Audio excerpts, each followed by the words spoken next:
Good evening, friends, and a warm aloha.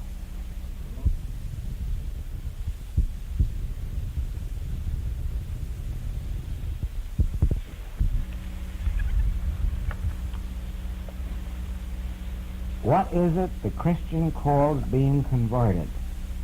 Well, I don't know. The Orthodox Christian undoubtedly means, as a rule, getting the feeling of wanting to join a church. On the other hand, a real idea of conversion would be the descent of the Holy Ghost or attainment of some measure of Christ consciousness. Actually, a conversion would be the very thing that we said this afternoon was our goal. The movement out of material consciousness into spiritual consciousness. That moment of transition when one stops being a human being governed by material beliefs and laws and comes into the awareness of spirit as the real law and the real government of the universe. That would be a real conversion. However, like everything else in the religious world, words have been changed around so much so that sometimes a person feels they've been converted when they've come around to believing that they should join a church or give up their religion for some other religion. But conversion really and truly means that point of consciousness where the Christ enters and one becomes spiritual instead of material.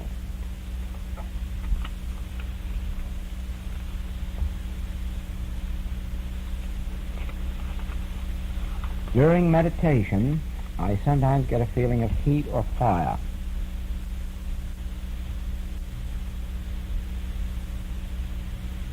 I find I'm becoming very telepathic and I'm not seeking occult development. What is happening? Well, sometimes this feeling of warmth or fire is just a spiritual glow that comes at first and then gradually doesn't appear anymore, or where it is accompanied with this sense of telepathy, it might mean tuning in on the occult plane. Now, there's only one way to overcome that. There's no use of a person mingling or remaining on that occult plane. That means the plane of communing with dead people and getting messages that are more or less of no real permanent benefit or interest. There is a use, there is a purpose in the ability to see into mind and its activities and operation. There's no question about that. There is a great value in it, even on the human plane, because it sometimes reveals, well, just as the Master was able to see ahead and talk about Nathaniel, read the mind of Nathaniel, read the mind of the disciples, be able to tell them where to go and find the donkey that he was going to ride into town. There's a value in that. It isn't in and of itself a tremendous spiritual experience, but it has a value, a practical value in some of our day-to-day affairs, because it enables us to see ahead into dangers and things of that kind. It all depends what use is made of it, and it all depends on its method of coming into our experience. Now, first of all, let me say this. It isn't wisdom to remain on that plane of, we'll call it spiritualism. There is a greater consciousness. That is a spiritual consciousness. And the way to tune into that is this. In meditation, begin immediately with this realization: I'm not seeking effect. I'm not seeking experience. I'm not seeking anything in the outer realm. I'm seeking my at-one-ment with cause, with God, with Spirit, with the infinite source of creation. I'm tuning in consciously to that one universal divine mind, that soul of the universe, or consciousness of the universe. And as you persist in that, you will break through that level that some people get stuck on, the occult or spiritualistic level, and you will break through to the spiritual. Even then, you may have the experience of what has been termed telepathy, but that will be in the nature of a helpful thing, not a harmful thing, and it will come usually with a good purpose. There is where you get your foundation for prophecy. If our old ancient prophets hadn't been able to see coming human events, they wouldn't have been prophets. But they were able to see coming human events, but they were able to see it because in their attunement with mind, with life, with the soul, they also saw the violation of truth going on in human consciousness, and they were able to prophesy what the end was going to be. You might just as well call it occult. If the Hebrew prophets tell one city after another of their destruction, or later on when the prophecies come out about Babylon, Rome, Greece, you call that occult if you like, but nevertheless, those who made those prophecies were in tune with the infinite, and it was only because of their contact with that infinite that they were able to see that the violation of spiritual law was going to result in this other. In the same way that if you saw a person stealing day in and day out, you could also be a prophet and prophesy that they're going to end up in jail. And there's anything occult about it. You're witnessing the violation of a law, and of course you know the penalty for it, and you know that it can't be avoided forever. And so when you are attuned to the Spirit and you witness the world in rebellion against it, in opposition to it, it's a very easy thing to see and foresee coming events. And that makes you a prophet, although at the time you're doing it, especially in this age, you might be called a witch or an occultist or something of that kind that has a nasty meaning. Actually, there should be nothing wrong about the word or term occultist or occultism. It means the mysterious, that's true, but it doesn't necessarily have to mean the evil mysterious. It can be a very good mysterious. I am sure that before the days of wireless telegraphy, that was mysterious. It may also have been called occult, but it wasn't, isn't, it's a part of intelligence. Now then, to fool around with that part of occultism that has an evil basis or purpose, or a non-constructive one, isn't, of course, wisdom at all. And so we want no part of that. We want no part of that part of the priesthood that we call the evil, as I have explained in some classes, that when they had the old spiritual healing in the Hawaiian Islands, they had a double system down there. They had good kahunas and bad kahunas.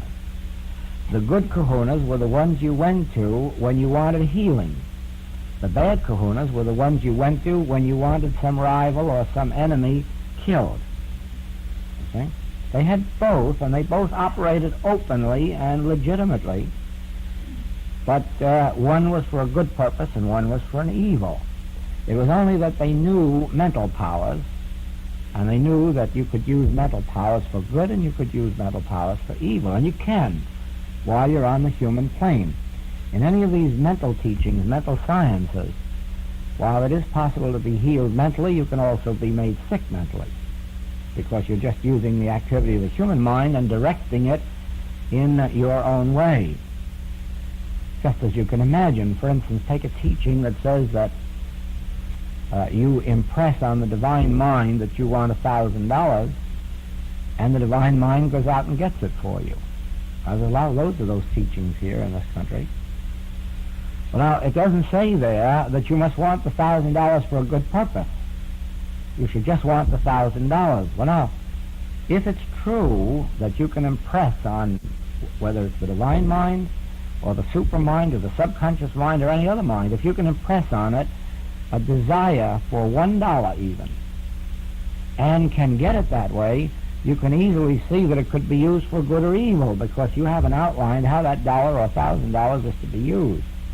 And if it's just going to get you $1,000, it's getting it for you without any moral or ethical sense.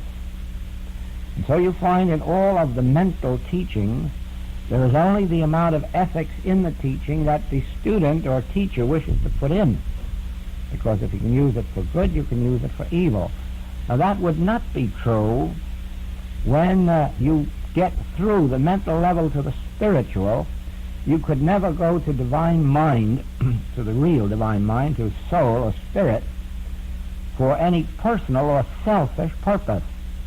There'd be no way to go to get $1,000 or $1 million or even $1. None at all. You could only open yourself to the wisdom of God. And of course, if the wisdom of God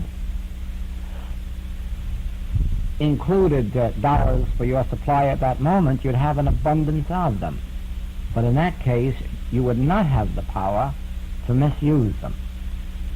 That would never go with a gift of God, the power to misuse it. In fact, a gift of God would come with the power only to use it for good, and probably the power to destroy anyone who tried to use it in another way. I have not come to bring peace, but a sword. The Spirit does not come to bring peace to any form of wrong use or misuse at any time. And therefore, there is no possible way of making a spiritual demonstration of supply for an ignoble purpose, a selfish purpose, a mean purpose, a purely sensual purpose. It couldn't be done. You might do it mentally, but you can't do it spiritually. And that is why, when we come to demonstration in the spiritual science and the spiritual truth, we have to come with the understanding that we are not going for so much of so much, nor for the use of it in this way or that way. We are opening ourselves to a divine inflow. And if it's going to flow as dollars, it will. If it's going to flow as houses, it will. But be assured of this, that once it flows, it has to be kept in a channel of good, universal good, cosmic good, or you'd have every cosmic law in the world squeezing you down.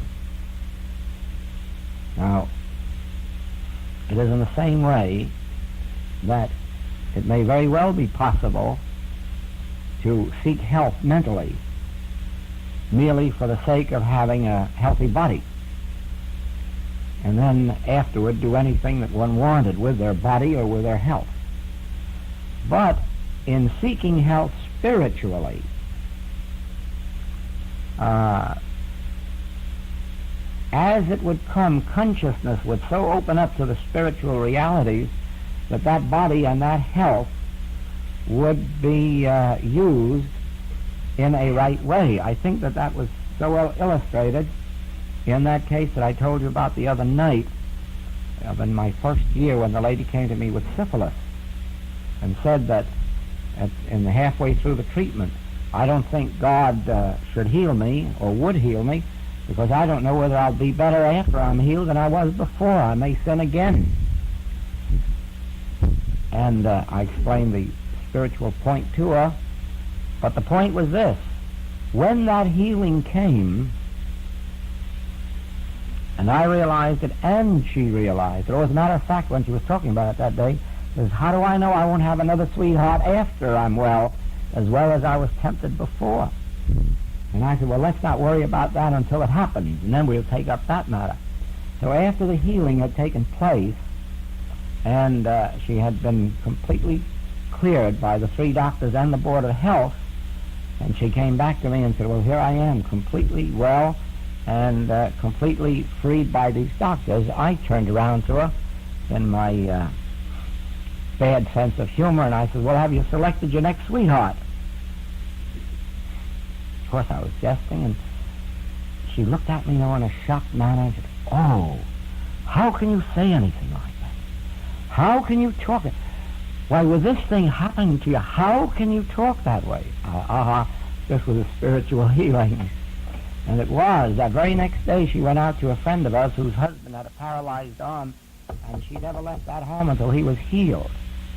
Within a week, that lady was in the practice, and as I said the other night, she's still in the practice. She's still a professional practitioner and doing fine work. But you see, the physical healing wasn't really a physical healing, it was a spiritual healing, and she had no more powers after that healing to be other than what she is, a good healer, living a good life. So any time we turn to the spirit, to the soul, to God, we might as well make up our mind that we cannot use the good we receive for an evil purpose. That will not work out. It would destroy us, because the spirit comes with a sword to maintain the integrity of its own work. Now, should this persist for any length of time, this temptation to tune in on the wrong level, on the mental level, just turn within. And if any of you have any difficulty any time with meditation, getting on the wrong path, just make your declaration when you meditate, I am tuning in on the infinite. I am really realizing my conscious oneness with God, with the cause. I'm not interested in phenomena. I'm not interested in tricks. I'm not interested in black magic or white magic. I'm interested only in one thing, the conscious realization of my oneness with God, and whatever it is that God wishes to unfold and express and reveal within my being. And then you're on safe ground and you will tune in. The next thing is this, that if you have difficulty with it and do not meet it yourself, have help of someone who is tuned in on the spiritual level, because they can break it for you very, very quickly. Very, very quickly they can break that attachment to the wrong end. Well, that takes care of all of our questions, unless you have some more out there now.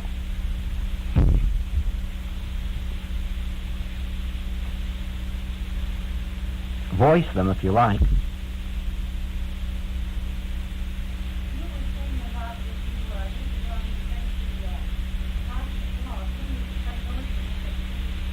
No, I can't do that. A cosmic law is a law of good, a law of love. Any law of love is a cosmic law.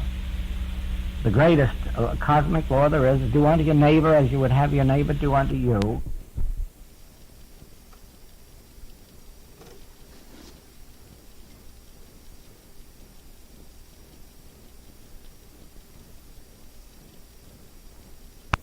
Cosmic law, universal law of good.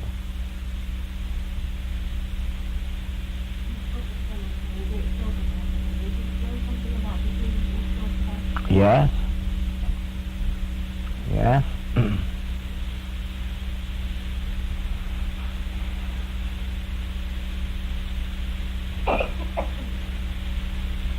I suppose that in our world, our Occidental world, the highest type of soul-governed individual would be Jesus Christ. That's the one that we accept as the full and complete revelation of the soul faculty. Because he not only could see, hear, taste, touch, and smell with his physical sense of faculties, but he could discern the intents and purposes of the heart, which means of our inner being, of our mind, and he could go even further than that and be so consciously one with God that he knew all of the spiritual wisdom of the world and had full spiritual powers, such controls that he was able to heal multitudes, feed multitudes, and live a completely spiritual life while yet in the flesh. So he would be considered the very highest example of a soul-developed individual, or what we today call God-conscious individual. That's the same thing. Developed soul faculties or God consciousness is the same thing. Another illustration of that would be John, the man who was responsible for the Gospel of John and the book of Revelation. Now, contrary to belief, that was not the disciple John. That was not the beloved disciple John. The John who was responsible for the Gospel of John and for the book of Revelation lived something like 100 years A.D., 120 years A.D., I believe those manuscripts are from. And there you have an evidence of a man who was at least the equal of Jesus, if he wasn't even greater in soul development. Not that he had a public ministry like Jesus, he never did, but that he attained the height of soul vision to the extent that we're told he beheld the temple, not made with hands, eternal in the heaven. He beheld the entire spiritual universe here and now, the temple not built with hands, eternal in the heavens. And evidently John had the complete spiritual vision which he says he received from Jesus Christ or from the Christ consciousness. And so that he was certainly, if he wasn't ahead, he may not have been ahead, but he was certainly in that class with Jesus of a very, very greatly developed soul. Now you have an example of one who also had a great development, but wasn't even in the same bracket with those two. Never came anywhere near it, and that was St. Paul. St. Paul had illumination. St. Paul had soul development, soul capacities. St. Paul had Christ consciousness. He really attained the place where he could say, I live, yet not I, Christ liveth as me.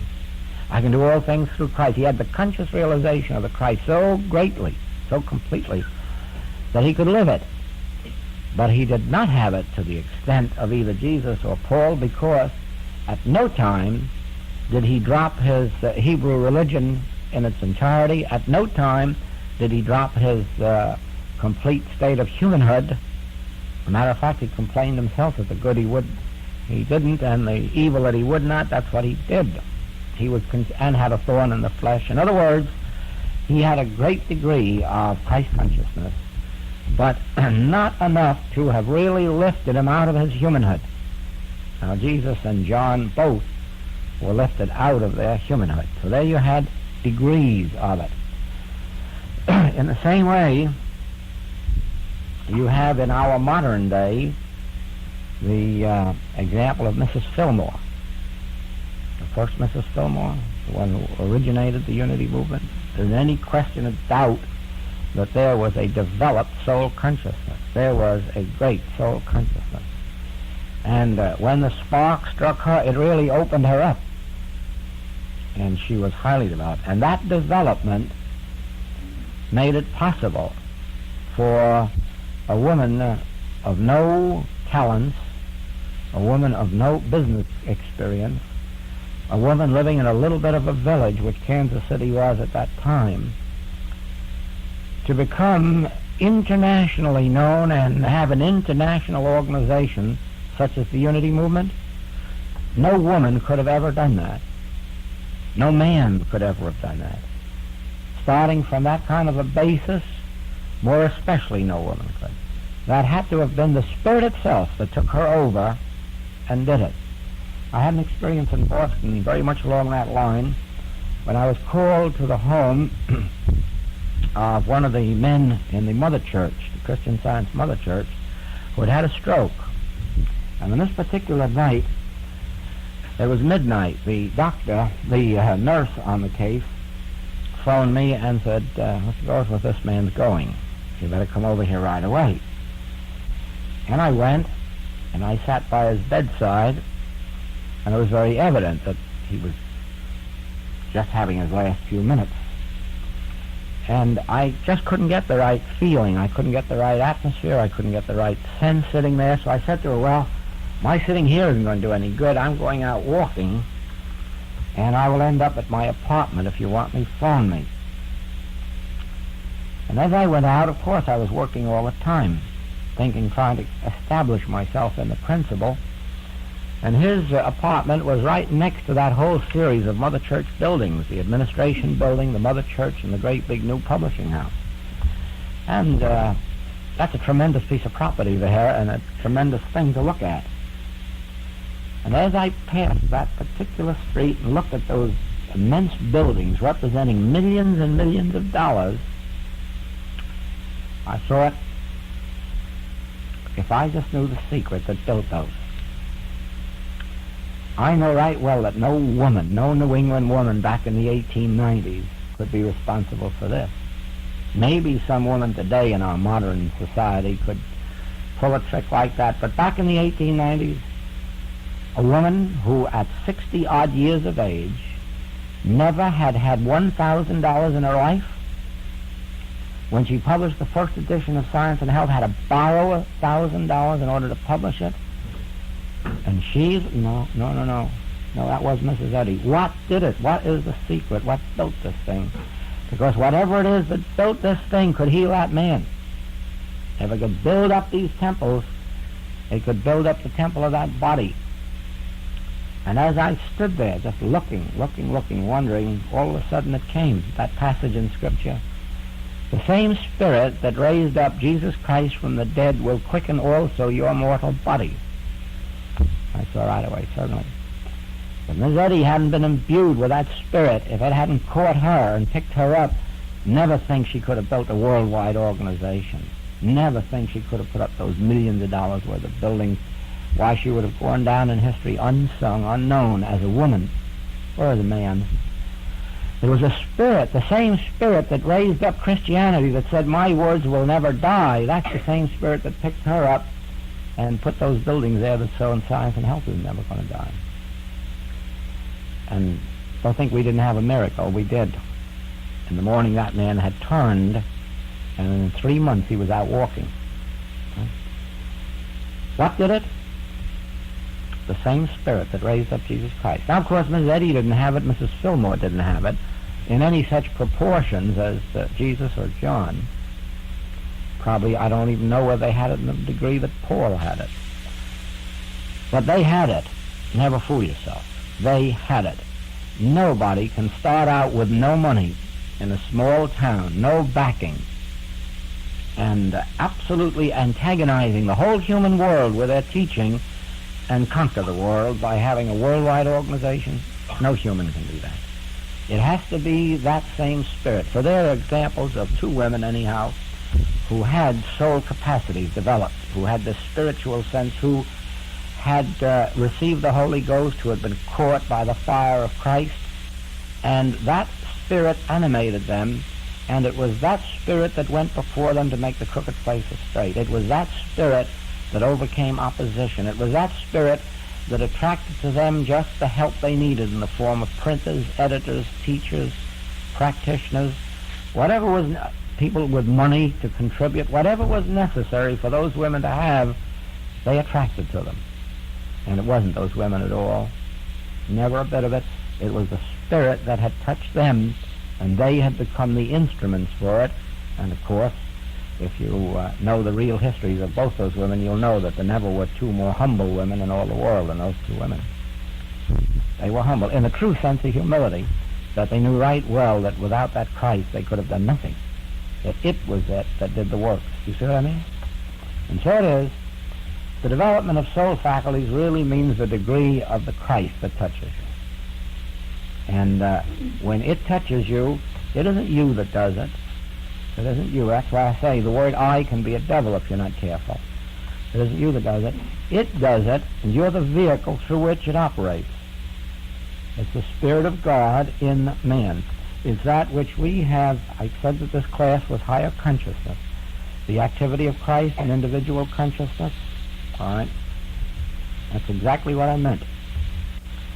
As we come to that point of transition, when we're not just a human being with human ingenuity, human intelligence, human physical strength, human mental or moral strength, human finances, when you get to that point of transition where the descent of the Holy Ghost comes, where the birth of the Christ comes, if you want to call it that, where the Spirit of God enters and takes over, when you come to that, you have made the transition out of humanhood while still in the flesh.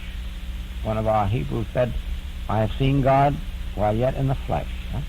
While yet in the flesh, the Spirit of Christ came. This touch of the soul, this touch of super consciousness, if that's the word. And it takes over, and it inspires, and it illumines. And it goes out in the world and attracts to you those necessary to the fulfillment of the work. It's never for a selfish purpose. It's for the work's sake, for the activity of the Christ's sake. And so it is. It makes the crooked places straight. It prepares a way for you in the wilderness. It sets a table for you in the wilderness. It makes the manna fall from the sky. It opens Red Seas if they have to. And if you get crucified, it enables you to walk out of a tomb. What does? The touch of the Christ.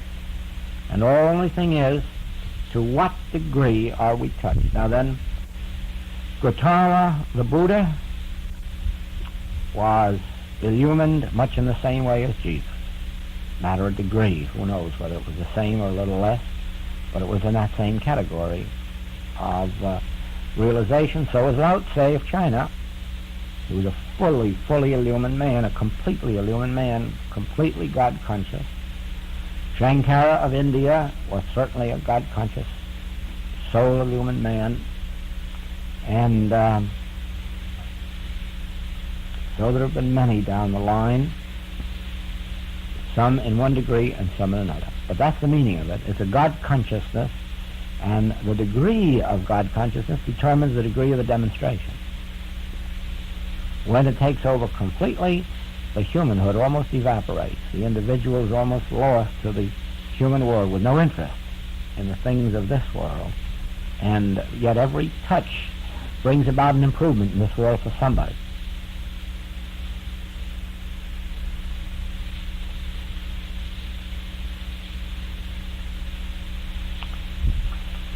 I suppose the saddest thing in the world is that there isn't anything a person can do to get it, or to hasten it, or to increase it, except what we are all doing. Study some more, meditate some more, mingle with those that are on the same path, expose yourself to that same type of consciousness, and then wait patiently for the lightning to strike. There is no other way. It's a thing that happens.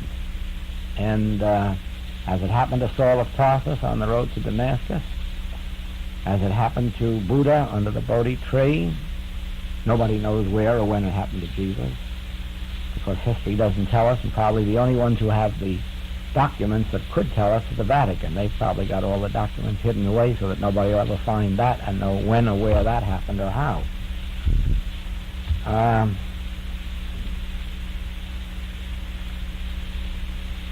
Whitman seems to have been born with it, Walt Whitman, because as we read, that even as a boy he was astounded at preachers and the minister in the church bringing God into the sermon, and all was in the sense that God was contending or battling with other forces. In other words, even as a boy, Walt Whitman recommended that God must be supreme in all, and that there are no laws or powers for God to battle. Well, of course, the ministers in the church to this day doesn't know that. But Walt Whitman, as an illumined soul, knew it. Now then, Dr. Buck, who wrote Cosmic Consciousness, received his illumination from contact with Walt Whitman. Not that Walt Whitman knew that he had the power to bestow it, he probably didn't do it consciously, but just association with him resulted in it. And then from the day, and as you probably remember the story, that he was driving in this hack, this cab over in London at midnight, and while riding in the cab, all of a sudden the whole streets were illumined with light.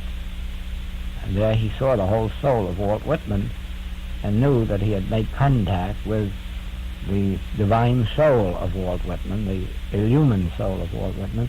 And so he received his illumination and his vision of the cosmic from that.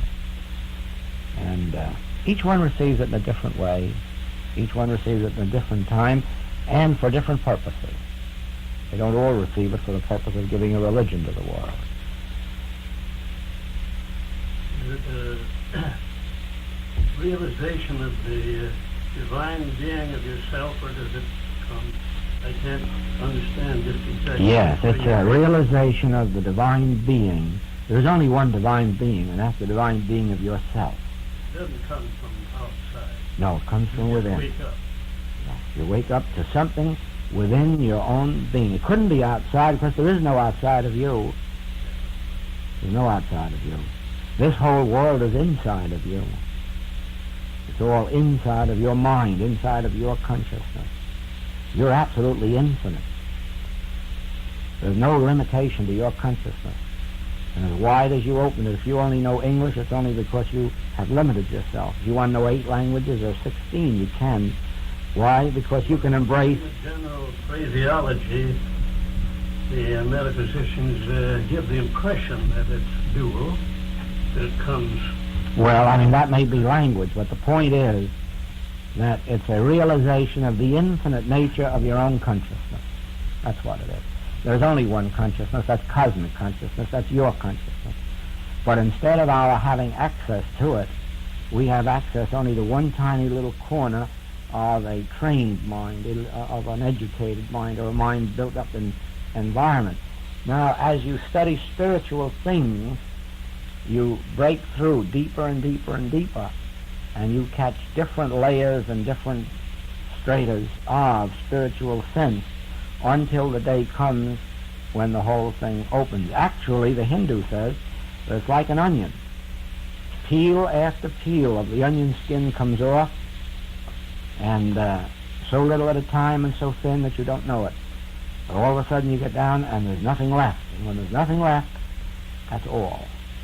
Sure, when there's nothing left of the human mind, the reasoning mind, the thinking mind, there's nothing left but the cosmic, the universal. And you realize that's the only mind there is, and it's yours. Of initiation to illumination. For some. For some. Oh, yes. Yes. Yes. And some bring it into this world with them. Oh, yes, there are steps for some. Initiation isn't a step to illumination. Initiation is usually an experience that comes after illumination. The illumination entitles one to the initiation. On the other hand, it has been known that people had it by degrees and called that initiation. They were initiated step by step. But actual initiation into the inner world usually comes after some measure of illumination.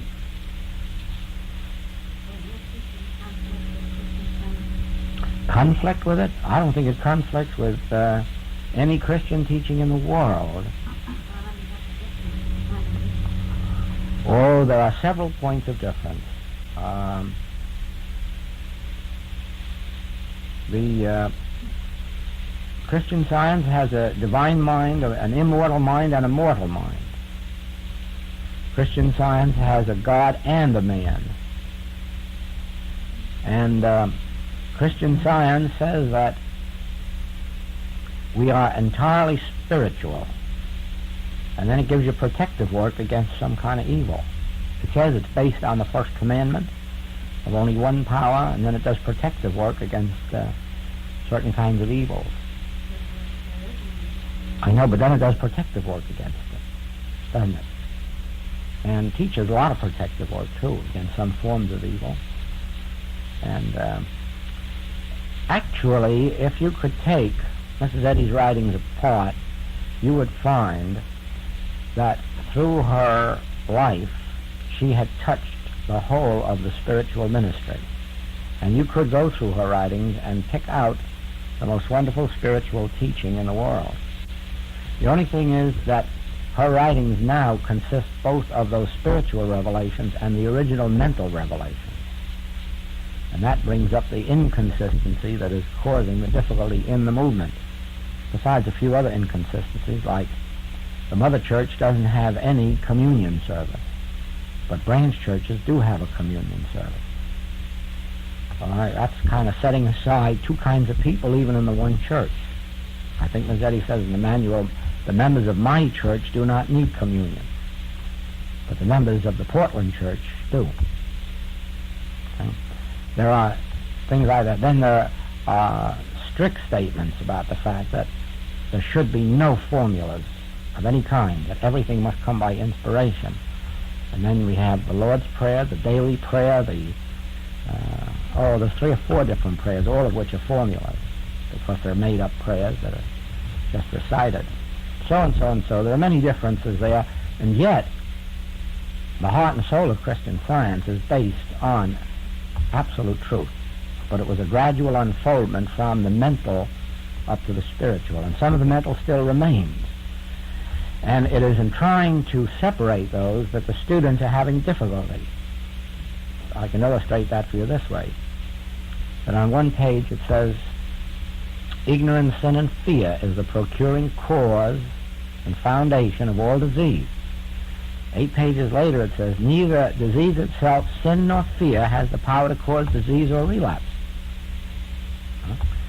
And there's another page where it says that mortal mind causes disease. Immortal mind cures it. But there's another page where it says the term mortal mind is a solecism denoting nothingness. There is no mortal mind. See that what I mean?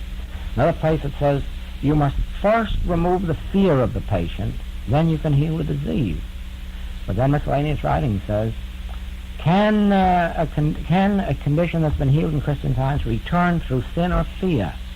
And the answer is no. Neither sin nor fear can bring on disease or bring back disease, since there is in reality no disease.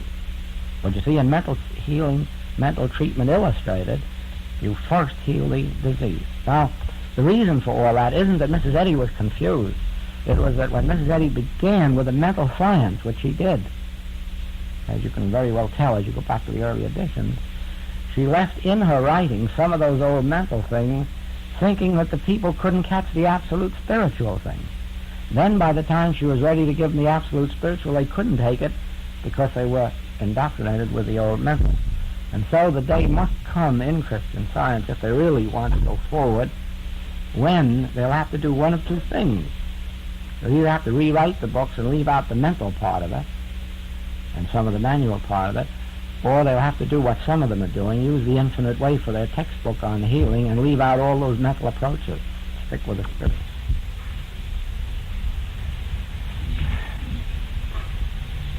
As you know,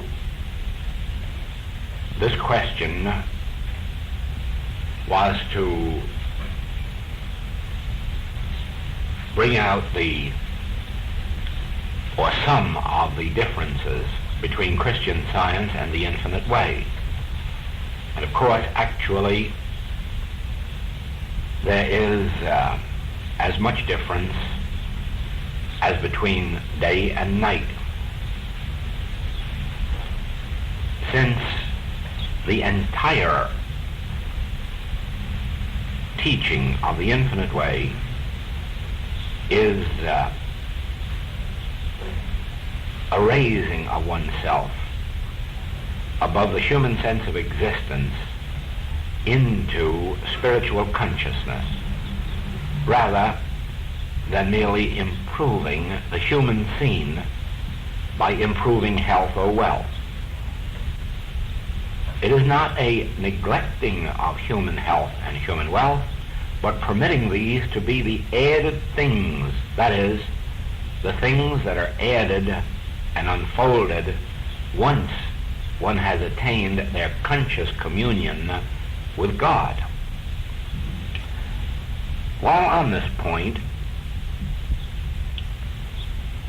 let me ask all students of the infinite way to come to that place in consciousness where they do not criticize, judge, or condemn any race or religion on earth, or the members, or the leaders, or founders, or revelators of such religions. You see, the Christ revealed that before Abraham was, I am, or before Abraham was I am. And also, I will be with you unto the end of the world. Now, this great truth of God's omnipresence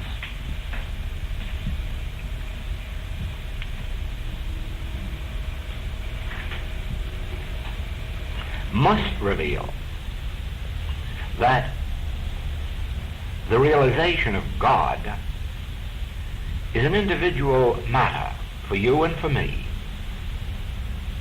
And it has nothing to do with whether you come into that realization through one teaching or another. The object of life is to come into conscious oneness with God. Now, we are living in a precarious age. The world is sitting on a volcano. And one thing alone can save it. Perhaps nothing can save it. But one thing alone can save you, and can save me, and can save those who wish to be saved. And that is the attainment of spiritual realization and demonstration.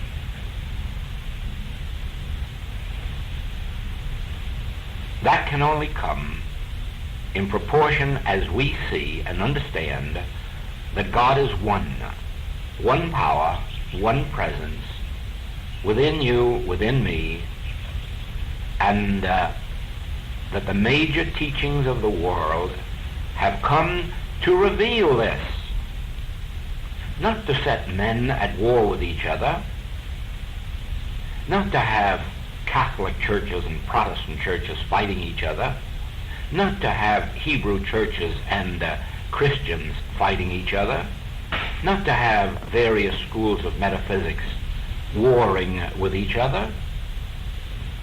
Oh no, the purpose of every founder was to reveal God. It is true that students of these original founders have set up institutions that would seem to be at variance with each other, but that was never the intent or purpose of the original revelators. Now let me show you something. I want to share this with you. This comes to us from Jesus the Christ. I come not to destroy the law or the prophets, but to fulfill them. I'm sure you're going to find before I get through here that every great religious founder will agree that they have not come to destroy some other church or some other teaching, or to make comparisons, or to criticize or judge or condemn, but they have come to reveal the law, and to reveal the law of all the prophets of all times, and to fulfill them. Of this, Krishna says, in varying ways, the sages have described the same unvarying and essential truths. There is no real conflict twixt them all. The knowers know the way to reconcile. And Muhammad says, this that I am now uttering unto you, the Holy Koran, it is to be found within the ancient seers' writings too. For teachers have been sent to every race. Zoroaster. And we worship the former religions of the world devoted to righteousness. And listen to this one of Buddha. Be ye all of one mind, having compassion one of another. Love as brethren. Be pitiful. Be courteous, not rendering evil for evil or railing for railing, but contrariwise blessing. You would imagine you were listening to St. Paul. And indeed, that is exactly what St. Paul said. Listen, be of the same mind one toward another. Mind not high things, but condescend to men of low estate. If it be possible, as much as lieth in you, live peaceably with all men. If thine enemy hunger, feed him. If he thirst, give him drink. For in so doing, thou shalt heap coals of fire on his head. I wonder if you will really believe that this next is a psalm of David. Lord, who shall abide in thy tabernacle? Who shall dwell in thy holy hill?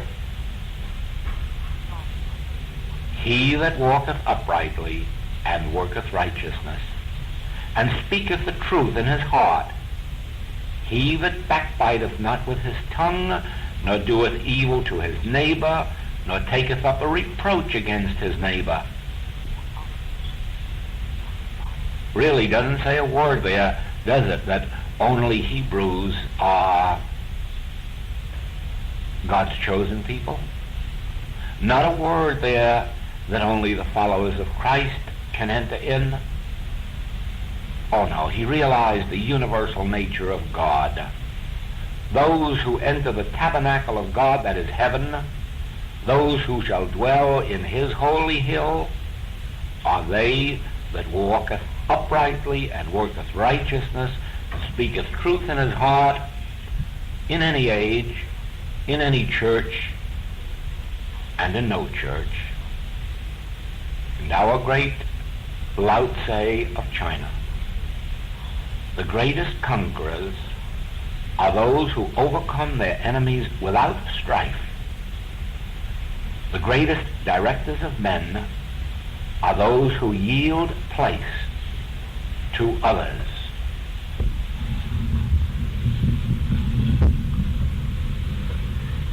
Now, students,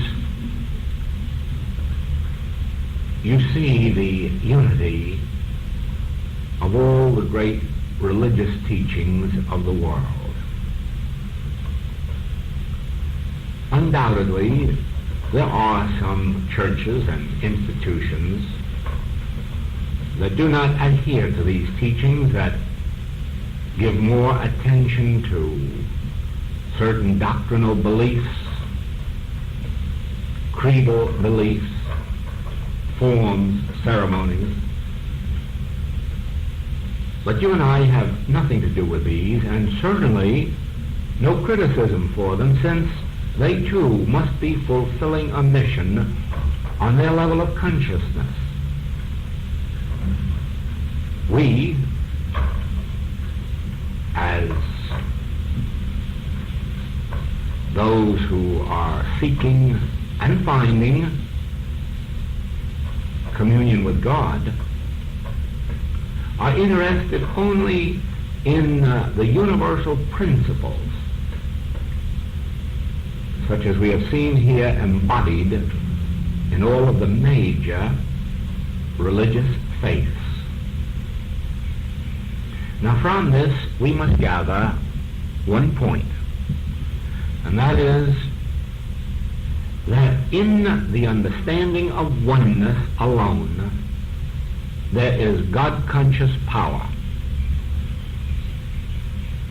Only in the realization of God as one, and furthermore, only in the realization of God as individual, God as individual soul of you, God as the individual soul, life,